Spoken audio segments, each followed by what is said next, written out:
What was your first show as Arca like? Well, the first show I played as Arca. I remember it was in a basement in the Lower East Side of Manhattan.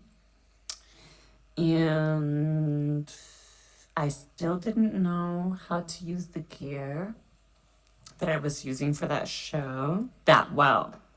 And I remember I was scared, and it took me a while to get over how nervous I was, because I just wanted Arca to mean so much.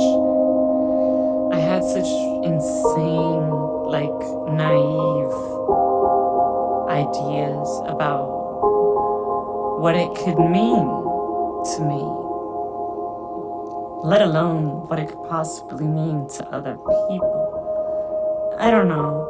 I guess it has something to do with the fact that, there's a reckoning, a moment when you decide you're gonna just say that you're an artist, and you're gonna tell your family when they ask you what you do that you're an artist, that you're working creating things, whatever that is, whatever your medium is, whether it's fashion or visual art or music or cooking, anything creative. The kind of things that make people say, well, how useful is that to society, really? And there's good intentions behind the thought. They're just you should do something where the odds aren't so difficult, to make a living, a basic, decent, living. And they say, why don't you study to be an engineer? Or why don't you try to be, open to joining the army, for instance, if you want some stability, think about what'll get you a partner and a good life and, an upgrade in, trans class aspirations, whatever class you feel you belong to, because we don't talk a lot about class. Octavia Butler, one of my favorite writers, she said she finds it hopeful that we don't use that word, because it's almost as if we don't really acknowledge that it exists, that everyone has a shot and that every shot is equal. But you know what? There's a system, and the system has been shown to not work in the ways that it was advertising itself to work, believing in a system that'll take care of everyone, and that everyone is important, that every life has meaning, has value. And I'm not gonna lie, I see the times that we're living through, and I do feel scared.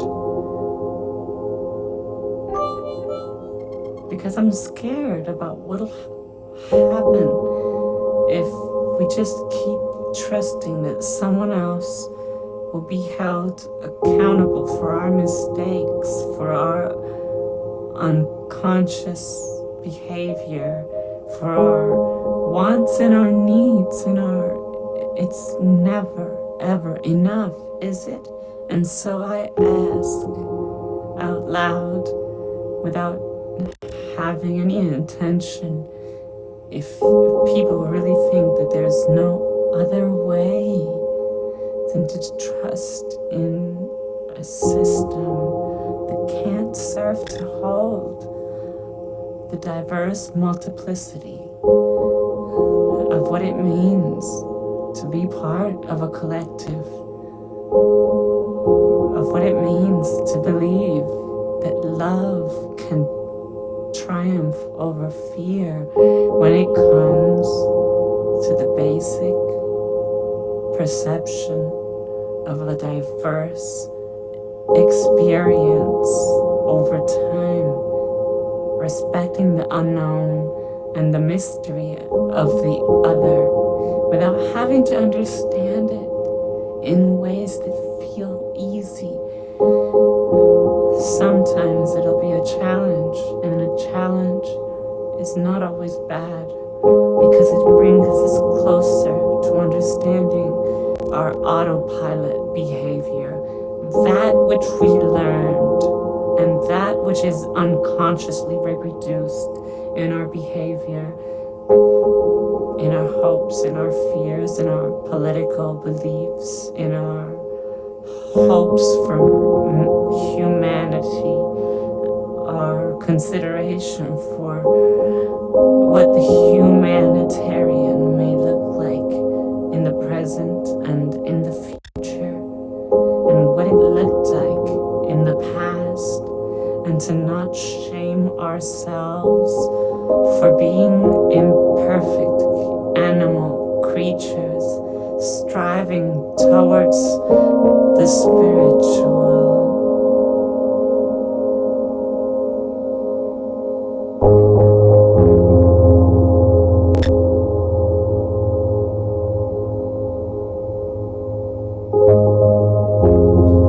Mutant God says, we farting. Oh yes, we farting. We biological.